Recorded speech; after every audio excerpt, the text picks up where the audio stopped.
Silvio Berlusconi governed Italy less like a prime minister and more like the director of a primetime variety show, a spectacle where money, political power, and carnal desire melted together into one sick theatrical performance.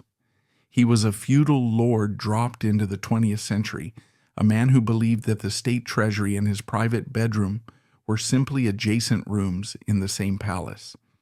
But before the Bunga Bunga punchlines and the plastic surgery turned his face into a frozen mask, there was a mundane reality that explains the monster that followed. The narrative begins in the industrial haze of Milan on September the 29th, 1936. Born into the petite bourgeoisie, the son of a bank clerk and a housewife, Berlusconi possessed no inherited titles or aristocratic blood. This ordinary origin was the source of his entire pathology. Growing up in the shadow of World War II rubble, he viewed his middle-class status not as a foundation, but as a defect to be cured by excessive wealth. Every future palace and gold-leafed ceiling was simply a desperate attempt to overcompensate for this mundane beginning. He didn't want to be a peer, he wanted to be a god to prove he was never just ordinary. From the very beginning, the young Silvio realized that reality was malleable, and that if you performed well enough, people would believe anything. In his youth, he wasn't interested in the slow, grinding path of his father's banking career, but rather in the spotlight, famously working as a cruise ship crooner on the Costa Crociere liners in the 1950s. There he stood, a young man in a white tuxedo smiling a smile that didn't quite reach his eyes, singing French chansons and Frank Sinatra covers to an audience of wealthy tourists. This is not a trivial detail. It is the blueprint of his soul. On a cruise ship, the goal is not to solve problems, but to keep the passengers happy, to create a floating illusion where the champagne never runs dry and the real world of storms and debts does not exist. Silvio Berlusconi never stopped being that cruise ship singer. He just changed the size of the ship.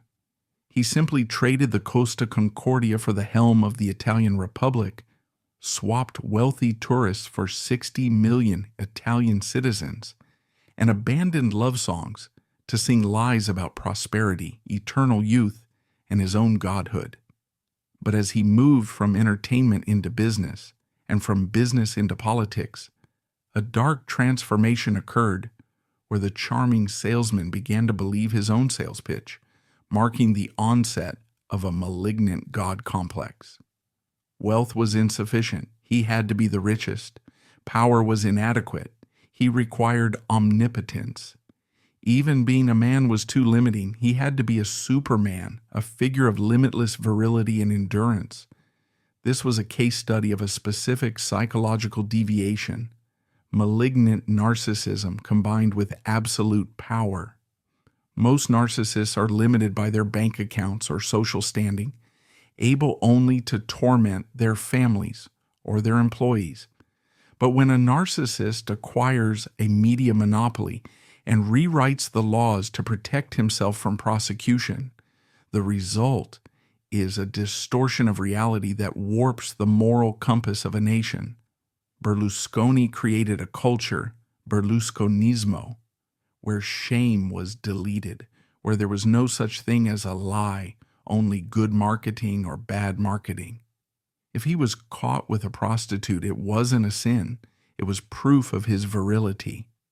If he was caught evading taxes, it wasn't a crime. It was proof of his intelligence against a greedy state. He positioned himself as the victim, always the victim, claiming even as he sat on a throne of gold that he was being persecuted by communist judges, by jealous rivals, by an ugly world that couldn't handle his brilliance. This narrative of victimhood was a brilliant, poisonous trick that allowed him to bond with the common man, telling the Italian worker, "I am just like you, only more successful. They hate me because I am free. If they can destroy me, they can destroy you." But behind the bright smile, behind the layers of stage makeup that grew thicker with every passing year, there was a deep, terrified void. The parliamentary votes or fiscal adjustments meant nothing to him. The truth lay in the behavior, the psychology, and the moments when the mask slipped. In the halls of his private residences, designed not as homes but as stage sets for his psychodrama, the reality was stark. The Bunga Bunga parties were not merely tabloid fodder. They were crime scenes where human dignity was murdered in exchange for cash and favors. His obsession with his own body, the hair transplants, the lifts, the starvation diets, raised a disturbing question. What kind of leader wears a bandana to meet the Prime Minister of the United Kingdom to hide his surgical scars, or sends a 125-page glossy magazine about his own life to every household in the country? This is the story of a man who looked into the mirror and saw a god, while the rest of the world looked on and saw a tragedy in progress. He was the architect of his own mythology, but he forgot the fundamental rule of architecture. If you build on a foundation of lies, the structure will eventually collapse. Everything that follows, the billions of lira, the television empire, the bought judges, the underage girls, the diplomatic insults, all of it was a desperate attempt to silence the insecurity of that middle-class boy from Milan who just wanted to be seen. Before capturing Italy with votes, he captured it with concrete. Before he was the prime minister, he was the builder. The first chapter of his life was written in concrete and steel, and it was here, on the outskirts of Milan, that he perfected the art of creating a false reality. In the late 1960s and early 1970s, Italy was a dangerous place, known as the years of lead. It was a time of political terrorism, kidnappings, strikes, and social unrest, where the wealthy lived in fear of the Red Brigades, and the streets of Milan were often paralyzed by protests. Into this atmosphere of fear and chaos stepped Silvio Berlusconi with a vision that was as seductive as it was artificial. He did not just want to build a residential complex, he wanted to build a utopia. He secured a vast tract of land in Segrate, a municipality on the eastern outskirts of Milan, and began the construction of a project he called Milano II. The name itself was an insult to the original city. It implied that the real Milan, the Milan of history, of the cathedral, of the actual people, was obsolete, a version 1.0 that needed to be replaced by his upgraded sequel. Milano II was designed to be a sanctuary for the upper middle class, a gated community before the term became common in Europe. It was a sterile, perfectly manicured environment where the chaos of the real world was walled out. The architecture was modern, clean, and aggressively pleasant, with artificial lakes, endless green lawns, and playgrounds that looked like they had been airlifted from a suburban American dream. But the most revealing aspect of Milano II was not the buildings. It was the infrastructure of control. Berlusconi, obsessed with aesthetics and order, insisted that there be no visible television antennas on the roofs because he felt they ruined the skyline.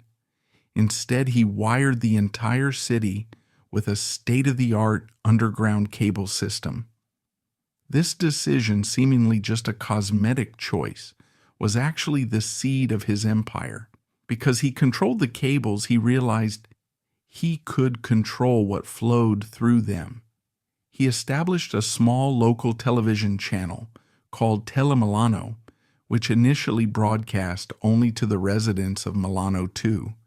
It was a closed-loop experiment in media manipulation. The residents of his artificial city could sit in their artificial living rooms and watch a channel that reflected their own desires back at them.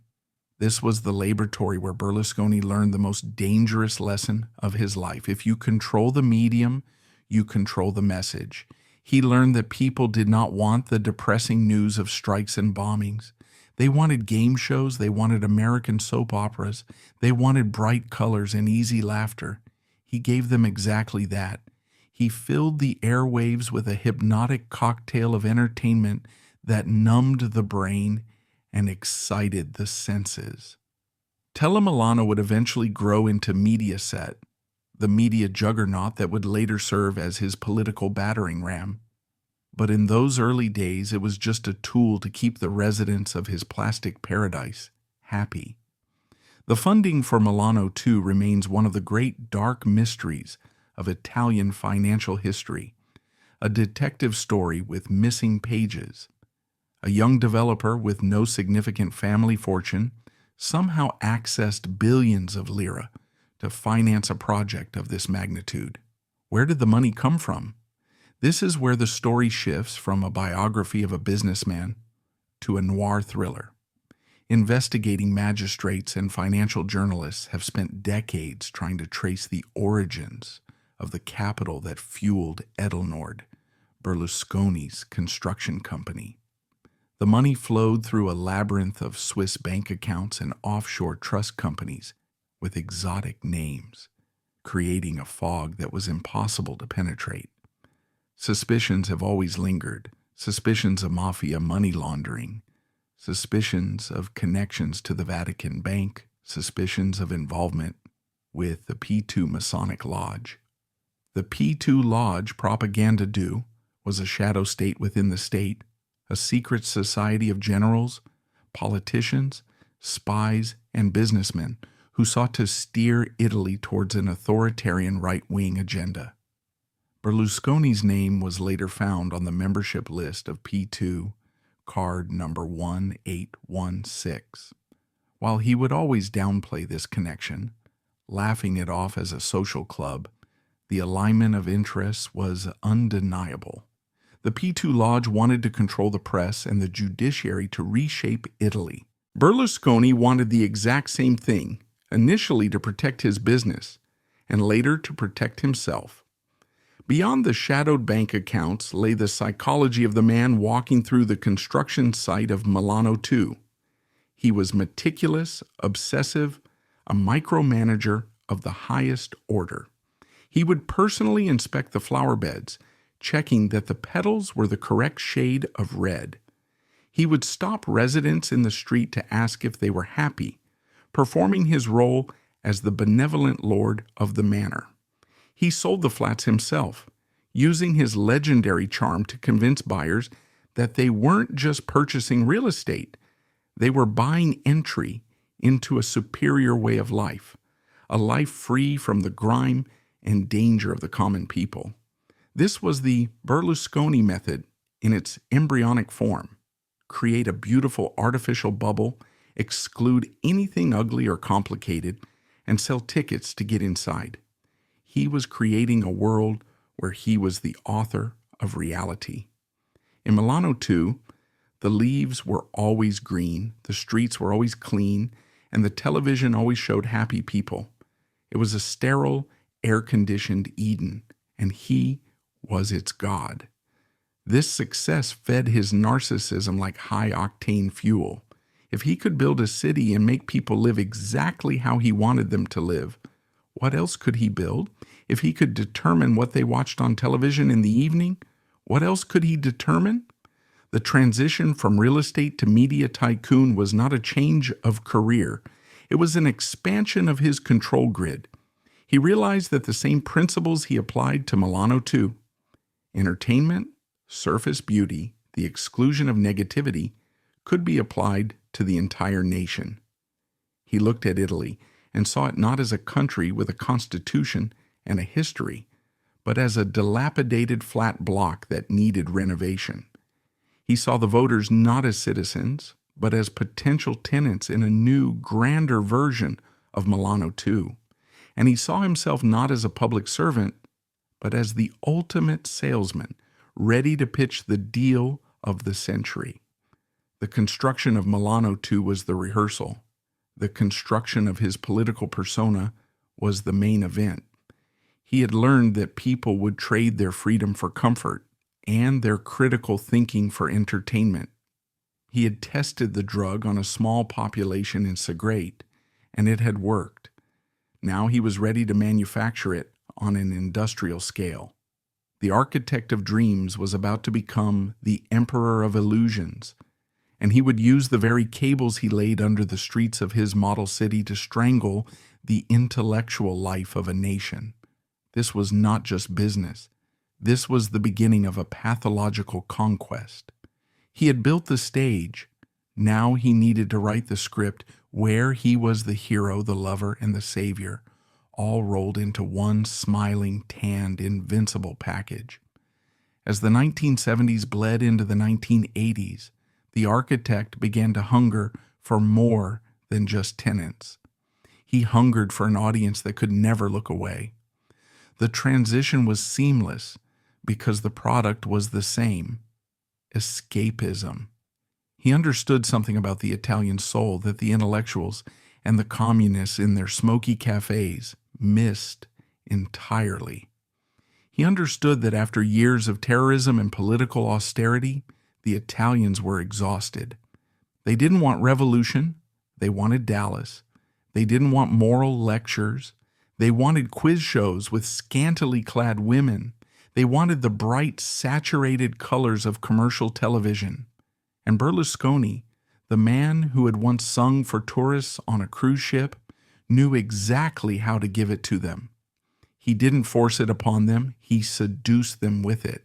He bought up local TV stations across the country, skirting the laws that prohibited a national private network by broadcasting the same pre-recorded tapes simultaneously in every region, a technical loophole that was quintessential Berlusconi. Technically legal, spiritually dishonest, and incredibly effective. He was building a virtual Milano too that covered the entire peninsula, a network of signals that would beam his smiling face and his consumerist gospel into every living room from the Alps to Sicily. The stage was set, the lights were on, and the show was about to begin. If Milano 2 was the laboratory and Mediaset was the weapon, then the year 1994 marked the moment the weapon was fired directly at the heart of the Italian state. But to simply say Silvio Berlusconi entered politics is to misunderstand the sheer theatricality of the event. He did not run for office, he descended. He used a football term, scendere in campo, taking the field, implying that the nation was a stadium, the voters were fans, and he was the star player arriving in the final minutes to score the winning goal. This was not a political campaign, it was a hostile takeover of a G7 democracy using the same marketing strategies he had used to sell soap powder and condominiums. But as he seized the reins of power, the focus of his narcissism shifted. He was no longer content with building perfect cities. He became obsessed with building a perfect self. The architect put down his blueprints and picked up the scalpel, beginning a grotesque war against his own mortality that would turn the Prime Minister of Italy into a walking, talking waxwork. The depth of this delusion is crystallized in the artifact that stands as the Bible of his personality cult, the photo book titled Una Storia Italiana, an Italian story. In the spring of 2001, just before the general elections, Berlusconi committed an act of propaganda so audacious it bordered on the surreal. He printed 15 million copies of this glossy 125-page magazine and mailed one to almost every household in Italy. It was a masterclass in historical revisionism, a fairy tale printed on high-quality paper. The book did not contain policies or economic forecasts. It contained iconography. It depicted him as a saintly figure bathed in golden light, Silvio the doting father, Silvio the brilliant entrepreneur, Silvio the tireless worker, and, implicitly, Silvio the savior. It was a visual manifesto that screamed a single message: I am not like you. I am better than you. But if you vote for me, some of my magic might rub off on you. He was selling himself as a talisman, a lucky charm for a nation that felt unlucky. But the images in the book were frozen in time, airbrushed to perfection, while the man in the mirror was flesh and blood, subject to the cruel decay of biology. This reality was unacceptable to a man with a God complex. For Berlusconi, aging was not a natural process. It was a personal insult, a weakness that had to be eradicated with the same ruthlessness he used to crush business rivals. Thus began the physical transformation that would make him the subject of ridicule in diplomatic circles across the globe. He embarked on a relentless regimen of plastic surgery, hair transplants, and cosmetic enhancements that turned his face into a mask of permanent, terrifying surprise. He viewed his body not as a vessel for his soul, but as a billboard for his brand. If the billboard looked tattered, the brand would lose value. The president of the Council of Ministers spent hours in the makeup chair, applying layers of foundation to achieve a complexion that was less human skin and more burnt sienna, an unnatural orange hue designed solely for the camera lens. The obsession reached its zenith, or perhaps its nadir, in the summer of 2004, during a visit by British Prime Minister Tony Blair to Berlusconi's villa in Sardinia. The world press had gathered for a photo opportunity between two major European leaders. Blair walked out in a casual shirt, looking like a typical politician on holiday. Berlusconi walked out wearing a white bandana wrapped tightly around his head, tied in a pirate style. It was a visual shock, a moment of pure absurdity that silenced the press corps. He looked like a caricature, a frantic attempt to be cool that failed spectacularly. But the truth beneath the bandana was far more clinical. He had just undergone hair transplant surgery, and the scalp was still raw and scarred. Rather than retreat from the public eye to heal with dignity, his narcissism demanded he remain on stage. He believed he could pull it off, that he could force the world to accept this costume as a fashion statement rather than a medical bandage.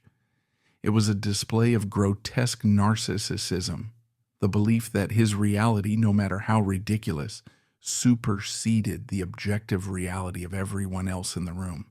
He forced a G7 leader to shake hands with a pirate because his ego could not tolerate the admission of a wound. This was not merely vanity, it was political strategy. In Berlusconi's mind, power was inextricably linked to virility. To be old was to be weak, and to be weak was to be politically dead.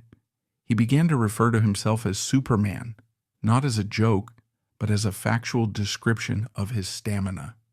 He bragged about sleeping only 3 hours a night. He boasted about his ability to work continuously without fatigue, and increasingly he boasted about his sexual potency. The Superman construct was a shield against the inevitable. He projected an image of a man who had conquered time itself, a man who could outwork, outsmart, and outlast any younger opponent. This is where the tragedy deepens. A leader who cannot accept his own mortality cannot plan for the future of his country because he cannot conceive of a world where he does not exist. He consumed the present moment entirely, burning the nation's credibility to fuel his own engine of eternal youth. His smile became a fixed, rigid grimace, the result of multiple facelifts that pulled the skin so tight it erased the capacity for genuine expression. It was the smile of a predator who has forgotten how to hunt, but remembers how to bare his teeth. He had turned himself into an artificial man, a cyborg of politics, constructed from poles, television signals, and silicone. The public began to see him less as a statesman and more as an entertainer who refused to leave the stage, a crooner whose voice was cracking, but who insisted on singing the encore. He surrounded himself with doctors, dietitians, and beauty consultants, creating a court that was more concerned with the prime minister's hairline than with the national debt. This physical artifice was the external manifestation of his internal rot. Just as he painted over his wrinkles, he painted over the cracks in the Italian economy and the fissures in the social fabric. He applied makeup to the state, presenting glowing optimistic statistics that hid a crumbling infrastructure. The Italian miracle, he promised, was just another layer of foundation, another hair transplant on a dying scalp. He truly believed that if he looked successful, Italy was successful. He conflated his own biological destiny with the destiny of the Republic. "I am the Jesus Christ of politics," he once told a room of supporters, a patient victim who puts up with everyone, who sacrifices himself for everyone. The blasphemy was casual, but the sentiment was sincere. He saw his plastic surgeries not as vanity, but as a sacrifice. He was beautifying himself for the sake of the people so they would have a beautiful leader to look up to. But the Superman mask was heavy, and it required constant maintenance. The fear of death, the thanatophobia, drove him into darker and more desperate behaviors. If he could not be immortal, he could at least feel alive through the adrenaline of illicit conquest. The artificial youth of his face needed to be matched by the artificial youth of his company. He began to surround himself with people who were not just younger, but essentially children compared to him. He needed to feed off their energy, to reflect his own delusion of youth back at him. This need for validation from the young and the beautiful was the gateway drug that would lead him from the eccentricities of the bandana to the criminal depths of the Bunga Bunga. The waxwork king was getting lonely in his palace of mirrors, and he was about to open the doors to a carnival that would destroy his reputation forever. The stage was set for the entrance of the court jesters, the dancers, and the sycophants who would help him act out the final tragic scenes of his performance. The descent from the architect of dreams to the Caligula of Arcor had begun, and it started with the refusal to look in the mirror and see a 70-year-old man. If the Palazzo Chigi in Rome was the office where Silvio Berlusconi pretended to be a statesman, the Villa Certosa in Sardinia was the sanctuary where he allowed himself to be a sultan.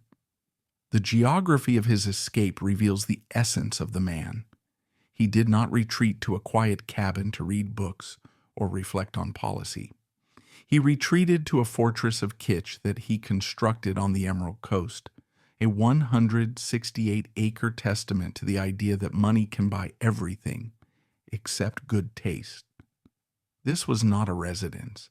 It was a psychological airlock, a sovereign territory carved out of the Italian coastline, where the laws of the Republic did not apply, and where the Prime Minister could enact his most feverish fantasies of control. The Villa Certosa was the physical manifestation of his God complex, a place where he bent not just the truth, but nature itself to his will. The estate is a sprawling labyrinth of excess that would make a Roman emperor blush with embarrassment. It boasts 5 swimming pools, 27 bedrooms, thalassotherapy centers, a pizzeria, an ice cream parlor, and a collection of flora so vast it rivals national botanical gardens. But the true madness of Certosa lies in its artificiality. Berlusconi was not content with the stunning natural beauty of Sardinia. He had to improve it. He imported thousands of cactus plants, obsessively arranging them himself, and reportedly ordered the painting of rocks because their natural color was not vibrant enough for television. But the crown jewel of this madness was the artificial volcano. Yes, the Prime Minister of a G7 nation built a fake volcano in his backyard, rigged with pyrotechnics and sound systems to simulate an eruption on command. When he pressed a button, the earth would shake, smoke would billow, and fake lava would flow, a parlor trick designed to dazzle his guests. It was the ultimate metaphor for his politics, a spectacular, noisy, terrifying event that was at its core completely hollow and controlled by a switch in his pocket. This Disneyland of the ego served a specific strategic purpose. It was a weapon of diplomatic seduction. Berlusconi practiced a form of jacuzzi diplomacy, believing that he could charm world leaders into submission by exposing them to his wealth. He dragged the most powerful men on earth to this island, turning international summits into frat house parties. He brought Vladimir Putin here, fostering a bromance that would alarm the Western alliance. The Russian president and the Italian premier were photographed wearing matching fur hats, laughing like Bond villains plotting world domination, while Berlusconi gifted Putin a duvet cover featuring a life-sized print of the two of them shaking hands, a gift so narcissistic it defies satire. He brought Tony Blair here, subjecting the British Prime Minister to a fireworks display so long and loud that it reportedly left the British delegation stunned into silence. He used the villa to distort the power dynamic. In Rome, he was just another head of government, but in Certosa, he was the feudal lord, the provider of food, wine, and entertainment. He forced these leaders to enter his reality, to play by his rules, effectively compromising their dignity by immersing them in his gaudy wonderland. But beneath the sunshine and the artificial lava, there was a darker architecture at play, a paranoia that ran deep in the foundation of the estate. The Villa Certosa was designed with the secrecy of a villain's lair. In 2012, photographs leaked revealing a secret underground grotto, a cave entrance accessible from the sea that looked like something ripped directly from a James Bond movie. The floor was decorated with a mosaic of Poseidon, and a tunnel led directly into the heart of the villa. Why does a democratically elected leader need a secret submarine entrance? Because deep down, Berlusconi knew he was a usurper. He lived in constant fear of judges, of communists, of kidnappers, of the very people he claimed to love. The underground tunnels were not just for security. They were the physical expression of a man who lived a double life, a man who needed to move in the shadows even as he bathed in the spotlight. This subterranean network connected the various villas on the property, allowing guests, specifically the young women who would soon populate his Bunga Bunga parties, to be moved around unseen like contraband cargo. The psychology of the Villa Certosa was one of total, suffocating control. Here, Berlusconi was the director, the scriptwriter, and the lead actor. He would force his guests to watch him perform, singing old French songs for hours while they sat with frozen smiles, unable to leave. He would guide them through the cactus gardens, reciting the Latin names of the plants, demanding praise for his horticultural knowledge.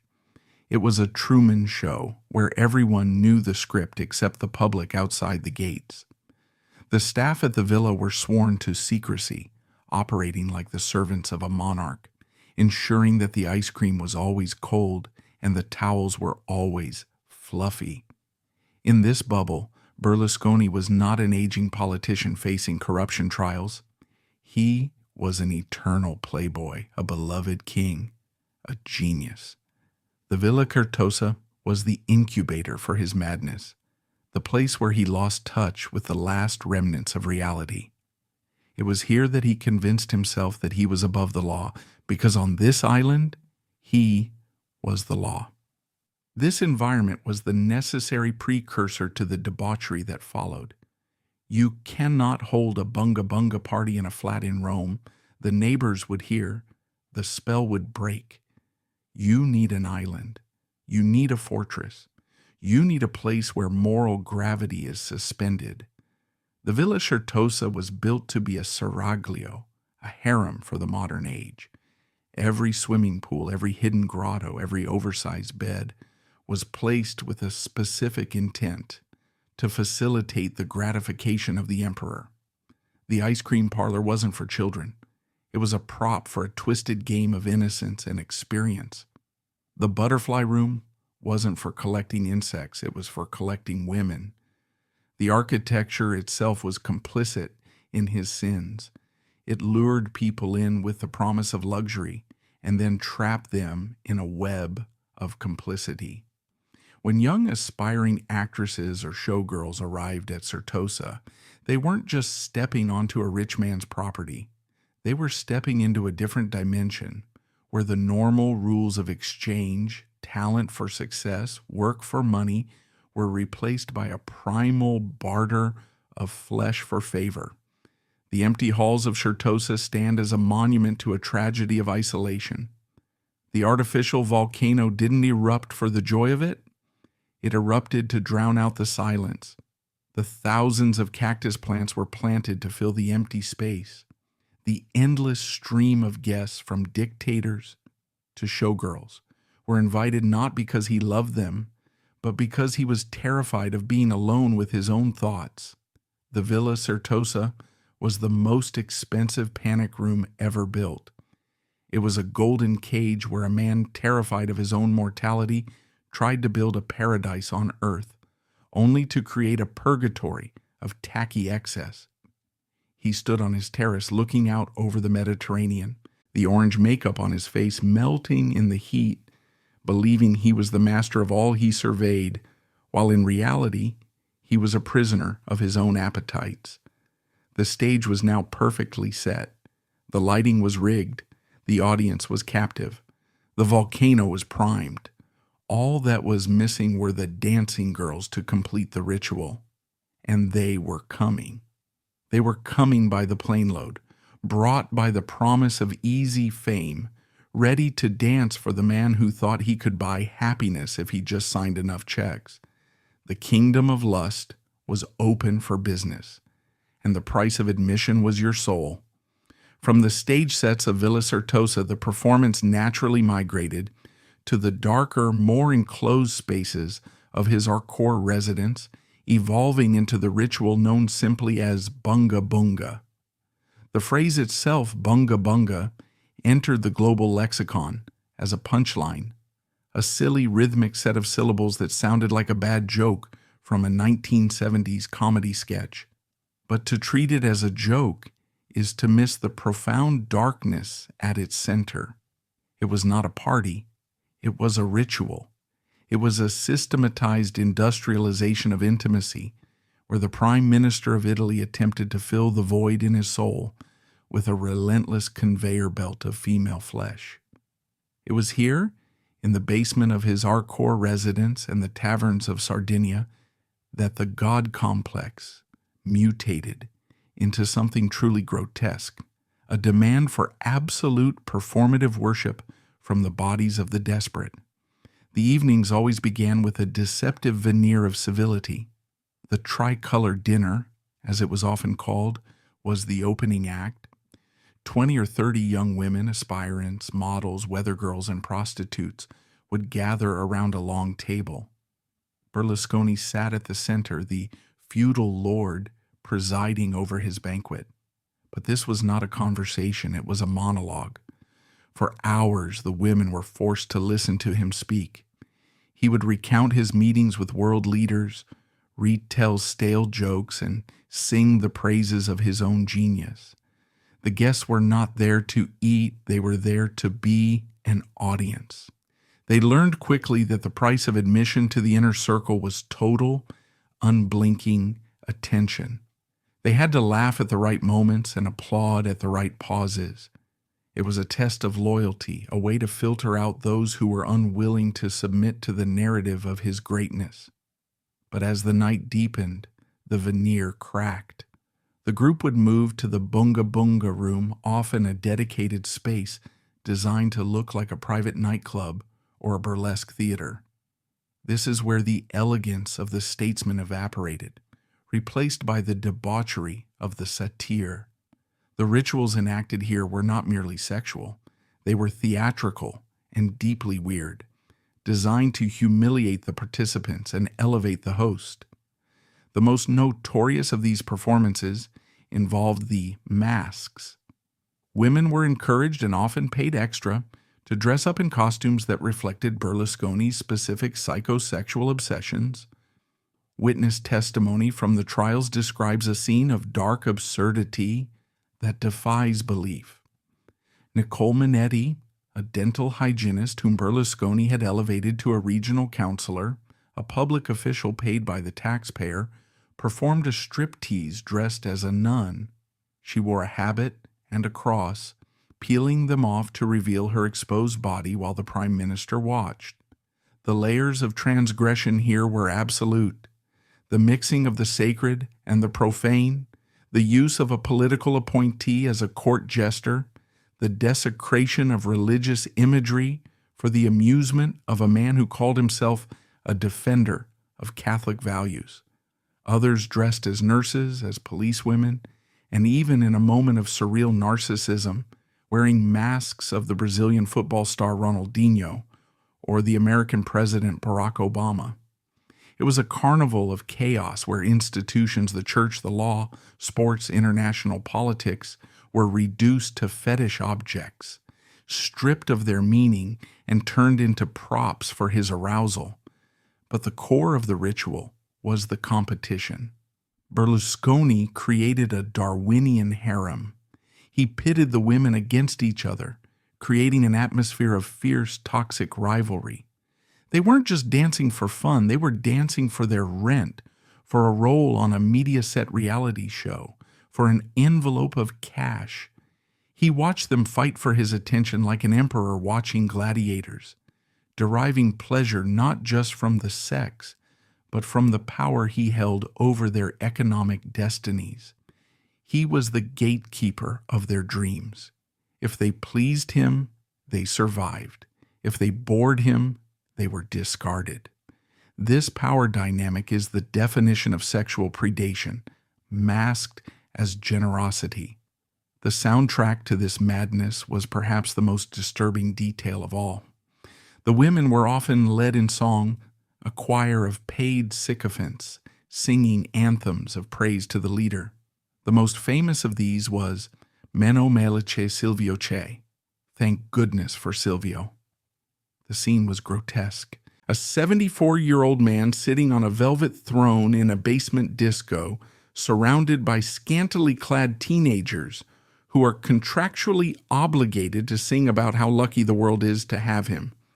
It is the ultimate image of the emperor of illusions. He had to pay people to love him. He had to construct a reality where he was the beloved father figure, because outside those walls, the real Italy was beginning to burn with indignation. The singing was a way to drown out the noise of the approaching prosecutors and the crumbling economy. There were darker rumors whispered in the margins of the investigation of the statue game, a ritual where the women had to caress a statue of the pagan god Priapus, or perhaps Berlusconi himself standing rigid like an idol, offering worship to his virility. Whether literal or metaphorical, the symbolism is clear. He had become his own religion. He demanded not just consent, but devotion. The Bunga Bunga was a liturgy where he was both the high priest and the deity. And when the sun came up, the transaction was completed. This was the checkout phase of the supermarket of flesh. As the guests departed, they were given envelopes. Sometimes they contained 2,000 euros, sometimes 5,000, sometimes cheap jewelry, gaudy necklaces with butterfly pendants. These butterflies were his mark, a way of branding the women as his property. The cash was often handed out with a smile, framed as a gift to help with their studies or their parents' bills.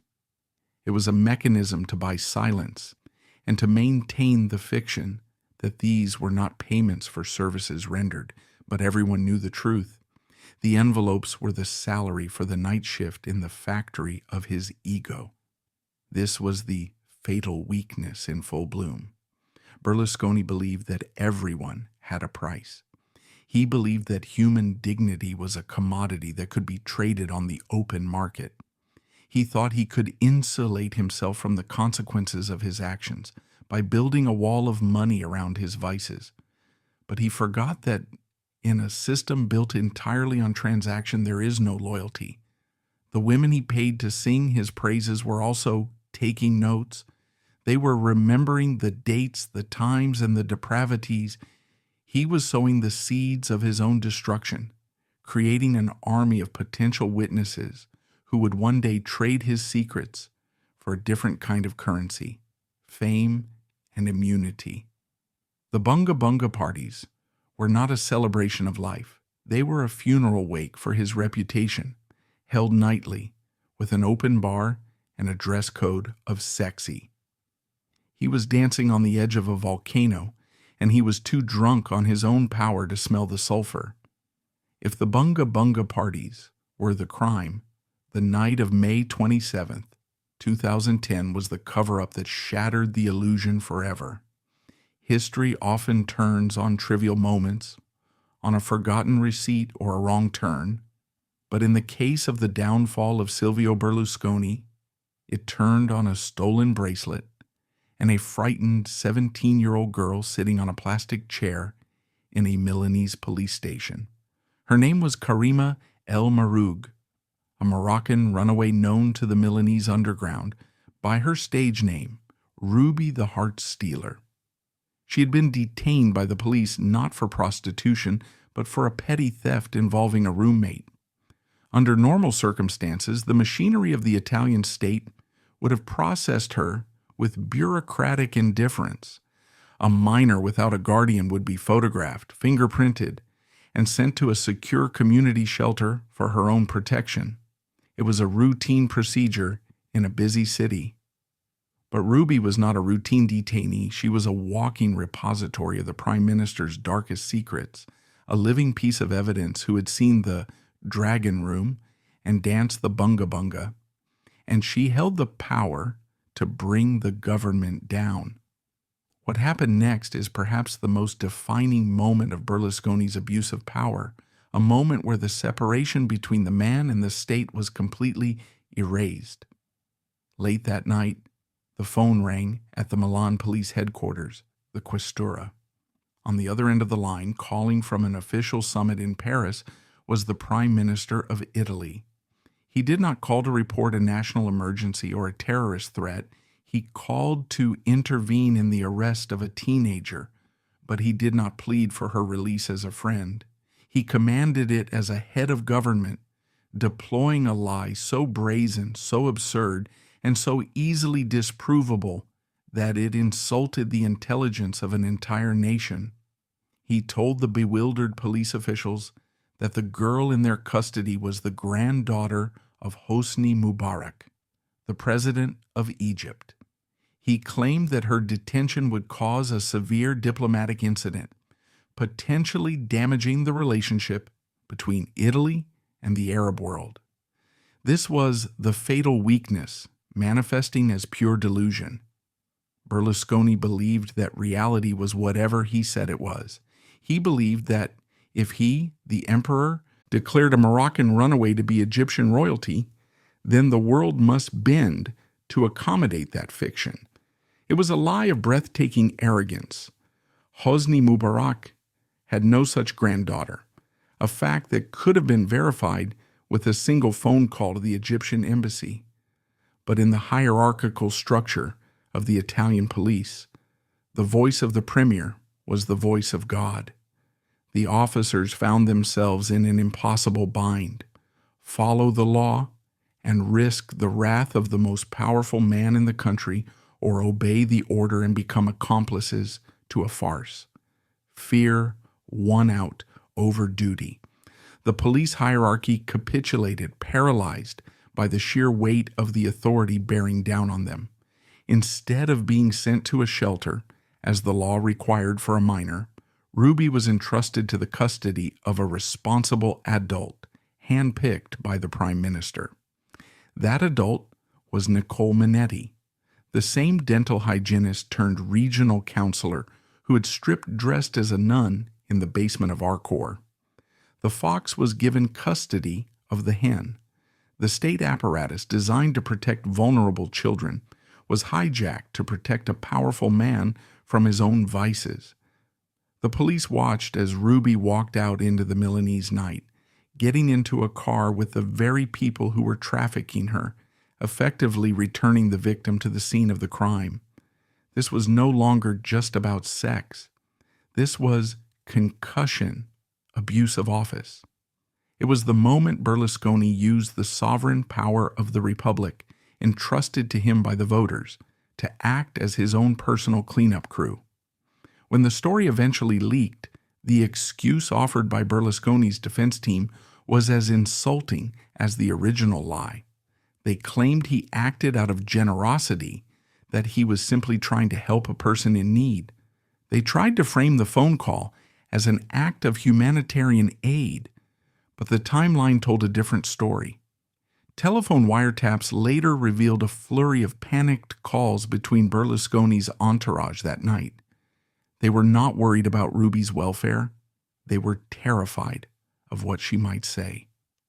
"She knows everything," one aide was recorded saying.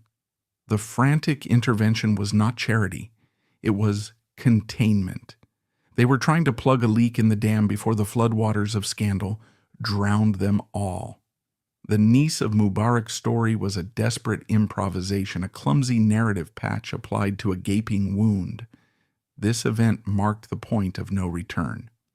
Before the Ruby affair, Berlusconi's scandals could be dismissed by his supporters as private peccadillos, the eccentricities of a wealthy man who loved women too much. But the call to the Questura changed the chemistry of the scandal.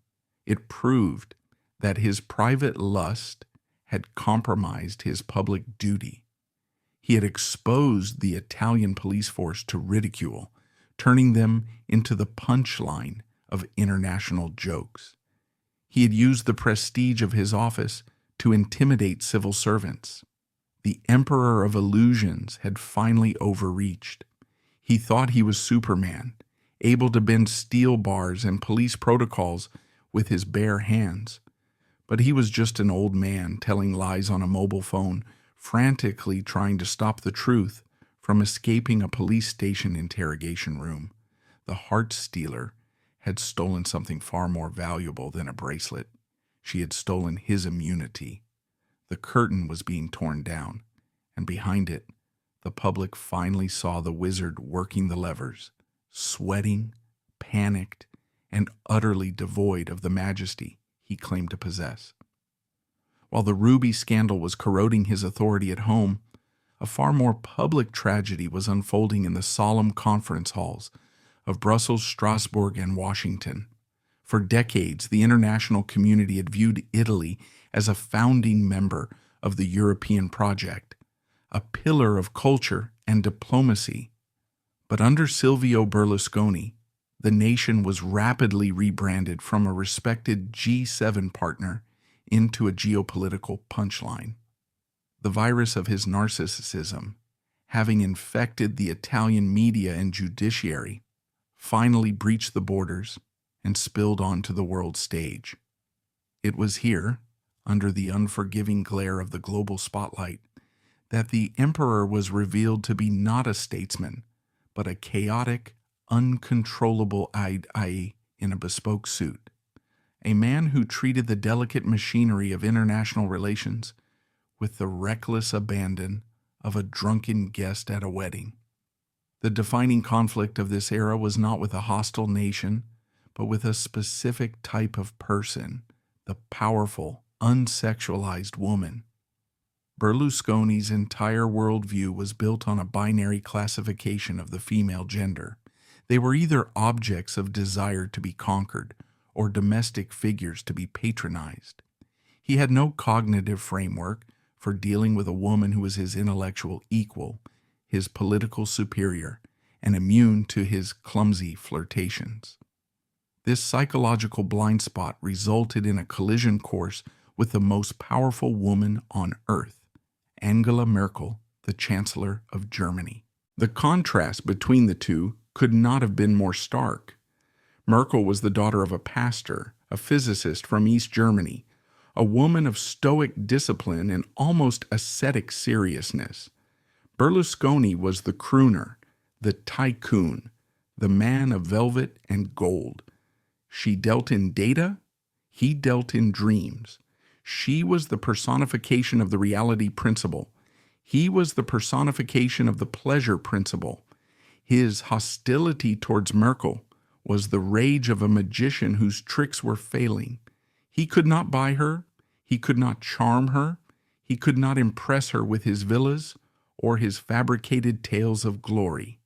And so, stripped of his usual weapons, he reverted to the lowest form of defense, schoolyard insults and misogyny.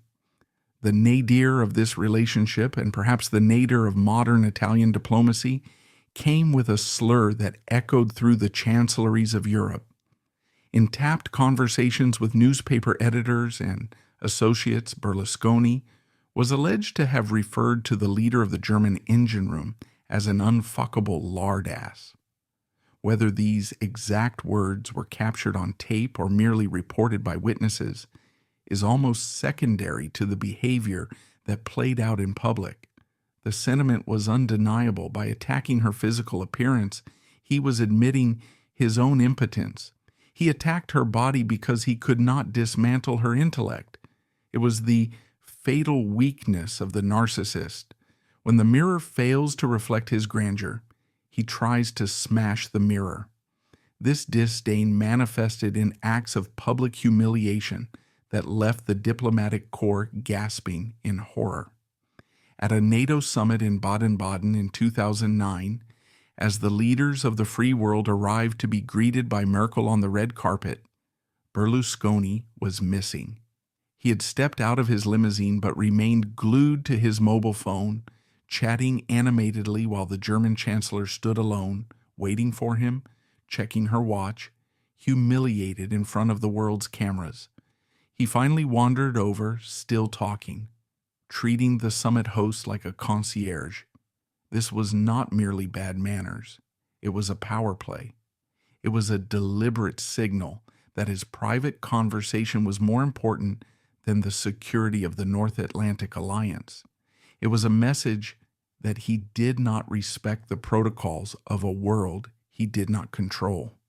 On another occasion, during a summit in Trieste, he physically hid behind a monument in the town square. As Merkel arrived and looked around for her host, Berlusconi jumped out from behind the stone pillar shouting, "Cuckoo!" It was a moment of sheer, unadulterated madness. Here was a man in his 70s, the leader of 60 million people playing peekaboo like a toddler.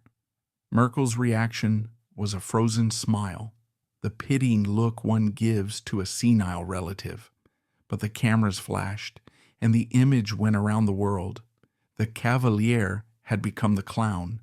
He was dismantling Italy's soft power, its reputation for style, sophistication, and gravity, and replacing it with the aesthetics of a slapstick comedy. He believed he was being charming, injecting fun into the boring world of politics. He did not realize that in the high-stakes poker game of global finance, nobody lends money to the joker. The humiliation was not reserved for Merkel alone. No woman of status was safe from his playboy diplomacy. He famously bragged about using his playboy charms to convince the female president of Finland, Tarja Halonen, to locate the European Food Safety Authority in Parma. He made crude jokes about her appearance, insinuating that he had to endure a great hardship to seduce her diplomatically. Even Queen Elizabeth II was not immune to his sonic assaults. At a G20 photo call at Buckingham Palace, after the group picture was taken, Berlusconi shouted, "Mr. Obama," at the American president with such ear-splitting volume that the Queen, visibly irritated, turned and asked, "Why does he have to shout?" It was a breach of protocol so crass it made the British tabloids howl with derision.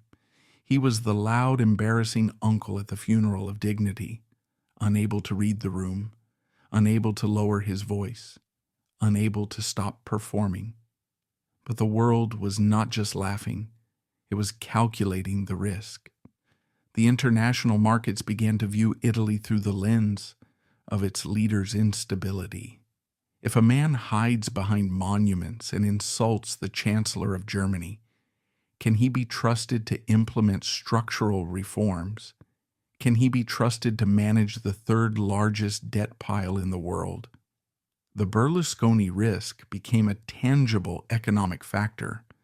The spread, the difference between the interest rates on Italian bonds and German bunds, began to widen. Every time he made a joke about Obama being tanned, every time he made a horn gesture behind a Spanish minister's head in a group photo, the cost of borrowing for the Italian state went up. The clown was becoming expensive. The tragedy of his international behavior was that he truly believed he was beloved. He told the Italian press that he was the most popular leader in the world, that everyone wanted to sit next to him at dinner. He lived in a bubble of hallucination, reinforced by translators and aides who were too terrified to tell him that the other leaders were rolling their eyes, not smiling with him. This era of diplomatic vandalism severed Italy from its traditional alliances. He drifted away from the European core and sought comfort in the arms of fellow autocrats who didn't judge him on his behavior, but on his power.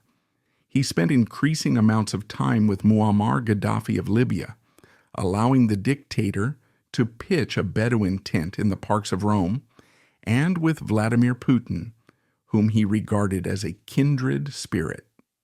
In these men, he saw the reflection he craved, leaders who did not have to answer to a free press, leaders who could silence their critics, leaders who ruled as absolute patriarchs. His foreign policy became a mirror of his Bunga Bunga parties, transactional, personal, and fundamentally corrupt. He treated international treaties like business contracts and foreign aid like tips to a waiter. By the time the financial crisis of 2011 began to bite, Silvio Berlusconi stood alone on the world stage, a man with orange skin and dyed hair, surrounded by leaders who viewed him with a mixture of amusement and contempt. The jester had danced his final jig, and the audience was getting ready to throw him out of the court. The laughter had stopped, and the bill was coming due. The end of the illusion did not come with a bang, nor with a revolution, but with a number on a financial ticker. For 20 years, Silvio Berlusconi had successfully seduced the electorate, bribed the judges, and charmed the media. But in the cold gray November of 2011, he finally encountered an adversary that was immune to his charisma: the bond market. The spread, the difference in yield between Italian and German government bonds, became the new thermometer of the nation's fever, rising higher with every joke he cracked and every scandal that leaked from the judiciary. The international financiers looked at the Clown Prince of Rome and decided that the price of admission was no longer worth the risk of bankruptcy. The Berlusconi risk had become too expensive for the Eurozone to bear. On the night of November 12, 2011, the curtain finally fell on the longest-running variety show in European history. As Berlusconi's motorcade made its way to the Quirinale Palace to tender his resignation to the President of the Republic, a scene unfolded that must have felt to him like a waking nightmare. Thousands of Italians had gathered in the streets, not to wave flags of support, but to jeer. They surrounded his car, shouting "Buffon, buffoon," and "mafioso." A choir of Handel's "Hallelujah" blasted from a boombox. Coins were thrown at his limousine, a symbolic rejection of the man who had tried to buy their souls with promises of wealth. For a narcissist who thrived on adulation, who believed he was the anointed one, this was a psychological execution. He was reportedly seen in the back of the car, pale and trembling, asking his aides, "Why do they hate me? I made them rich." He truly could not comprehend the rage of a people who had woken up from a 30-year trance to find their pockets empty and their reputation in tatters. Stripped of his office, the emperor was suddenly just a citizen, and the legal sharks that had been circling the boat for decades finally smelled blood. The years that followed were a slow, grinding humiliation played out in the drab, fluorescent-lit courtrooms of Milan. The Ruby Gate trial, the tax fraud cases, the corruption charges, they all converged in a legal avalanche. But the most striking image of this period was not the verdicts, but the defendant himself. Deprived of the aura of the premiership, Berlusconi seemed to shrink. He would often be caught on camera falling asleep in the defendant's chair, his head lolling back, his mouth slightly open, a portrait of exhausted obsolescence. The Superman who bragged about sleeping 3 hours a night was now just a tired old man dozing through the recounting of his own sins. The ultimate indignity came not with a prison sentence, he was too old for jail, but with a punishment that felt designed by a writer of Greek tragedy, community service. The man who had hosted Putin and Bush, the man who had owned AC Milan and Mediaset, was ordered to spend 4 hours a week assisting dementia patients at the Sacra Familia Center in Cesano Boscone. There is a profound, almost cruel irony in this. The man who had spent his life constructing a false memory for a nation, rewriting history to suit his ego, was forced to care for those who had lost their memories entirely. He was reduced to a curiosity, a relic interacting with the forgotten, serving tea and making small talk in a common room while the world moved on without him. He tried to spin even this, claiming he was studying the suffering of the elderly. But the pictures told a different story. A man performing penance, stripped of his entourage, stripped of his power, forced to confront the frailty of the human condition he had tried so hard to deny. As the political power waned, the physical decay accelerated. The wax king began to melt. The plastic surgeries that had once given him a semblance of eternal youth now began to fail, creating a visage that was increasingly grotesque. The skin was pulled too tight, the eyes were too small, the smile too fixed. He looked less like a man and more like a ventriloquist dummy that had been left out in the rain. The layer of orange makeup, once a signature of his vitality, now looked like embalming fluid. In his final public appearances, he moved with the stiffness of an animatronic figure, propped up by bodyguards, his steps faltering. The body obsession that had defined his rise became the horror of his fall. He had waged a war against time, and time, as it always does, was winning. He had become a prisoner of his own vanity, trapped inside a shell that required hours of maintenance just to appear presentable, terrified of letting anyone see the gray, wrinkled truth underneath. The solitude of these final years was absolute. The Bunga Bunga girls had moved on, selling their stories to the tabloids or vanishing into obscurity. The political allies who had kissed his ring when he was powerful now distanced themselves, eager to avoid the contagion of his decline. The Court of Miracles at Arcor was empty. He spent his days in the vast, silent rooms of his mansions, surrounded by portraits of himself from better days, watching the television channels he still owned, but could no longer command. He would call into talk shows, his voice raspy and rambling, interrupting live broadcasts to launch into confused tirades about communists and judges, like a ghost haunting the machine he had built. The hosts would listen politely, waiting for him to finish, treating him with the patronizing patience one reserves for a senile grandfather. He had gone from being the director of the show to being a glitch in the signal. The legacy of Berlusconismo had left the country exhausted, cynical, and divided, but for the man himself, the tragedy was personal. He had spent a lifetime seeking love through transaction, believing that adoration could be purchased and that loyalty could be rented. In the twilight of his life, he discovered the hollowness of that equation. He died a billionaire, but he died with the knowledge that the applause had stopped long before the heart did. The God complex had protected him from guilt, but it could not protect him from irrelevance. In the end, Silvio Berlusconi was left alone with the only person he had ever truly loved and the only person he had ever truly deceived, himself. The mirror was finally empty, reflecting only the void where a soul should have been. Silvio Berlusconi died on June 12, 2023, at the age of 86. His death, much like his life, was a grand, polarizing spectacle that brought the nation to a standstill. His state funeral was held in the Duomo of Milan, the Gothic cathedral that symbolizes the very soul of the city that made him.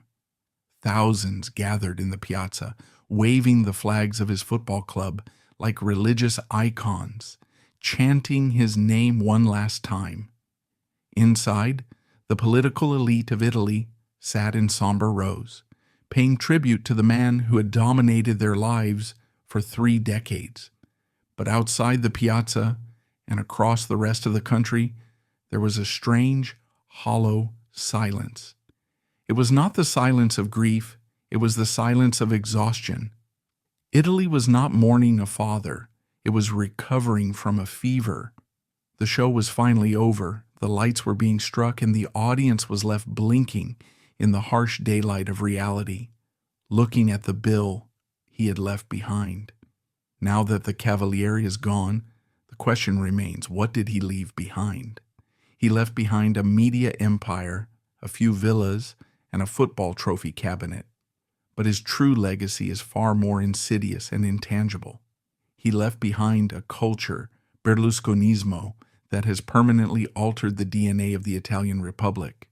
He was the patient zero of a specific strain of modern political virus, the celebrity tycoon who bypasses the intellect to speak directly to the ID. Long before Donald Trump descended an escalator, long before the rise of TikTok politics, Silvio Berlusconi understood that in the 21st century, attention is the only currency that matters. He taught the world that shame is not a fatal political weakness, but a hurdle that can be cleared with enough confidence and enough makeup. He proved that if you entertain the public, you can rob them blind, and they will applaud you for the performance. He transformed the citizen into the consumer.